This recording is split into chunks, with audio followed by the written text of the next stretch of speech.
Alhamdulillah, kita jelas selalu diingatkan untuk bersyukur kepada Allah Subhanahu wa taala atas berjuta-juta nikmat yang dilimpahkan kepada kita, yang biasanya kita sadari bahwa itu adalah nikmat yang diatur oleh Allah Subhanahu wa taala.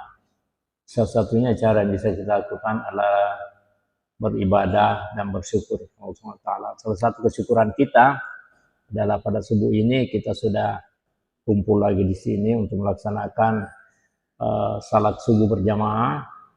Semoga saja salat subuh kita ini mendapat ridha dari Allah Subhanahu wa taala dan kita mendapat amal kebaikan dari semuanya itu.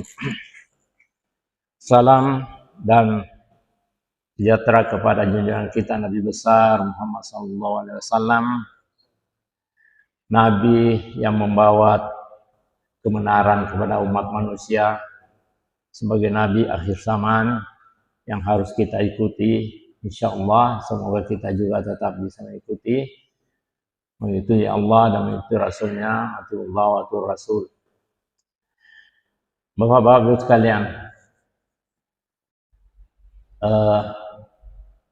dalam 4 pertemuan ini insya Allah yang saya bawakan, temanya adalah masalah sakratul maut. Kita sudah 2. Yang pertama tanggal 15 bulan 5, sadarilah realita ini. Yang kedua tanggal 22 bulan 5, judulnya siapakah kita? Dan insya Allah kita akan membahas subuh ini tanggal 29 ialah sakratul maut bagi orang mukmin. Sakratul maut, jadi kita tidak usah juga terlalu takut, nanti dijelaskan bagaimana seorang mukmin menghadapi sakratul maut. Namun begitu, kita sampaikan dulu kembali masalah gambaran beratnya sakratul maut bagi orang zalim. Jadi bagi orang zalim dan ahli maksiat.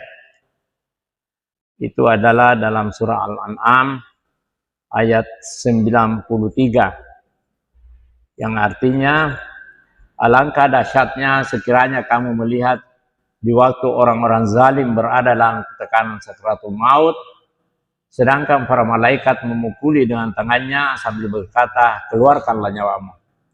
Di hari ini kamu dibalas dengan siksa yang sangat menghinakan, karena kamu selalu mengatakan terhadap Allah perkataan yang tidak benar, dan karena kamu selalu menyombongkan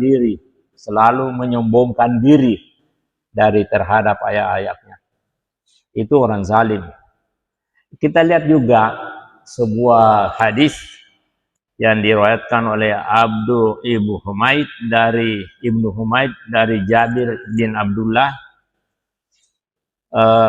riwayat mengenai sakratul maut yang dihadapi oleh sekelompok orang Bani Israel, yaitu konon pada zaman dahulu kala ada sekelompok Bani Israel yang mendatangi kompleks pemakaman. Karena ingin mengetahui bagaimana rasanya kematian, mereka kemudian salat 2 rakaat dan berdoa kepada Allah agar ada seorang meninggal yang dihidupkan di tengah mereka, sehingga mereka bisa bertanya-tanya tentang kematian. Allah pun mengabulkan doa mereka. Tak lama muncul seorang laki-laki dari sebuah kuburan. Namun yang keluar hanya kepalanya. Kira-kira kalau kita mungkin lari kita ya. Kepalanya saja muncul. Di antara kedua kepalanya terdapat bekas sujud, pertanda laki-laki itu seorang ahli ibadah. Ia pun bertanya, wahai orang-orang, apa yang kalian inginkan dariku? Sungguh, nah ini jawabannya Pak, sungguh aku telah meninggal 100 tahun yang lalu, dan hingga kini panasnya kematian masih saja terasa dan belum hilang. Demikian Pak yang sakratul maut. Demikian sebagaimana yang diwakilkan tadi oleh Abu bin Humaid dari Jabir Abdullah. Itu dua hal yang kita sampaikan dulu, dan kita lihat sekarang sakratul maut bagi orang mukmin. Nah, ini gembira bagi kita. Kendati demikian, ada sebuah kabar gembira bagi orang-orang mukmin. Apa itu, Pak? Sebab kematian mereka disaksikan dan disambut para malaikat yang bersiap akan membawa ruhnya dalam secari kain sutra dari surga yang berisi minyak mis paling wangi. Selain itu, sakratul maut pun terasa seperti ditariknya sehelai rambut dari adonan tepung. Ditariknya sehelai rambut dari adonan tepung, atau seperti air yang mengalir dari mulut geribah. Geribah itu apa air ya? Seperti air. Demikian seperti yang digambarkan dalam riwayat Abu Hurairah. Di dalamnya Rasulullah SAW bercerita, ketika seorang hamba sudah ajalnya, ia akan didatangi para malaikat dari langit.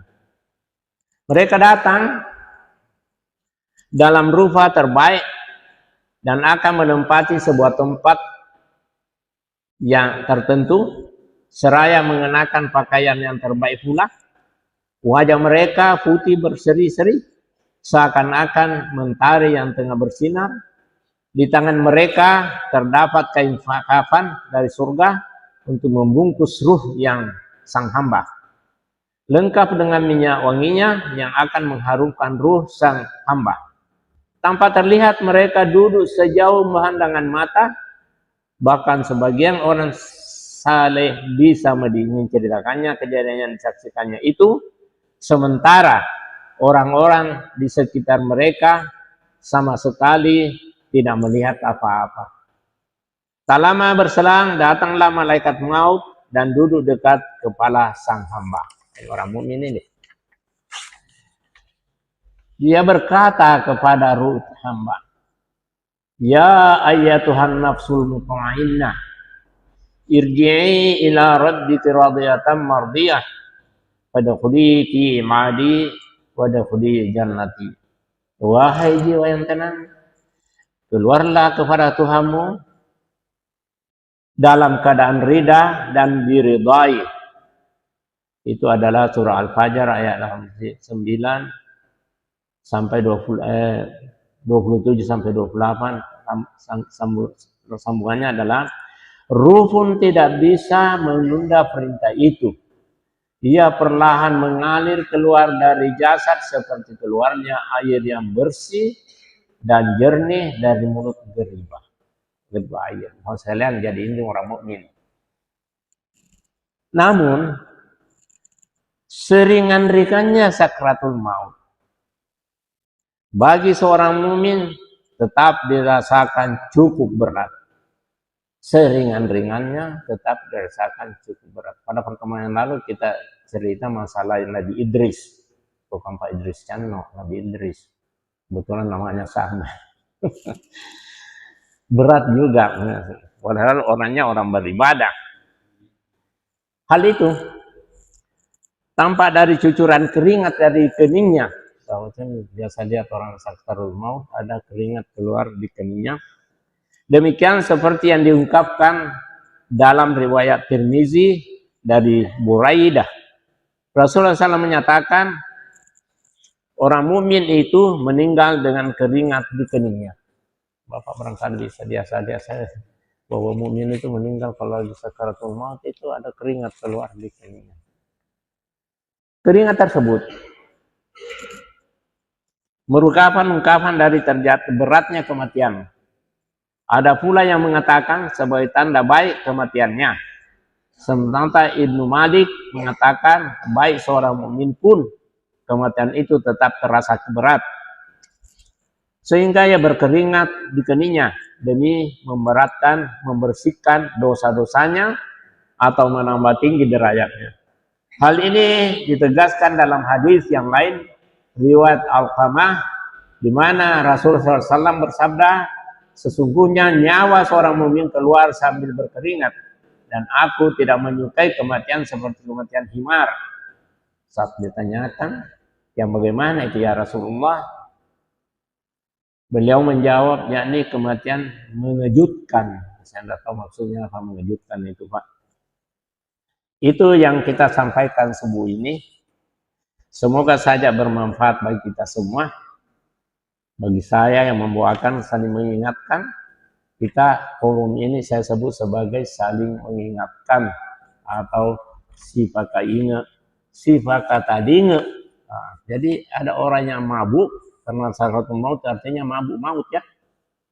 Diingatkan, dikasih sadar bahwa itu Pak. Jadi adalah pertemuan yang ketiga subuh ini dan tidak usah terlalu panjang. Insya Allah masih ada satu sesi lagi dan kita akan sampaikan pada pertemuan berikutnya insya Allah.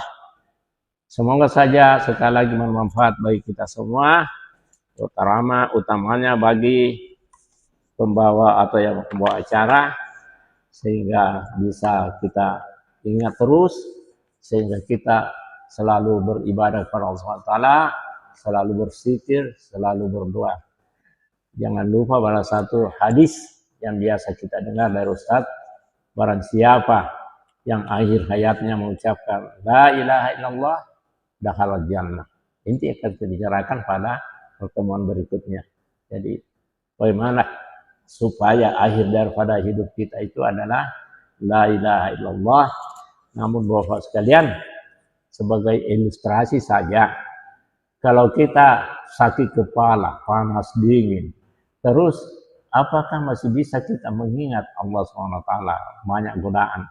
Saya kira itu Pak, semoga sekali lagi bermanfaat bagi kita semua.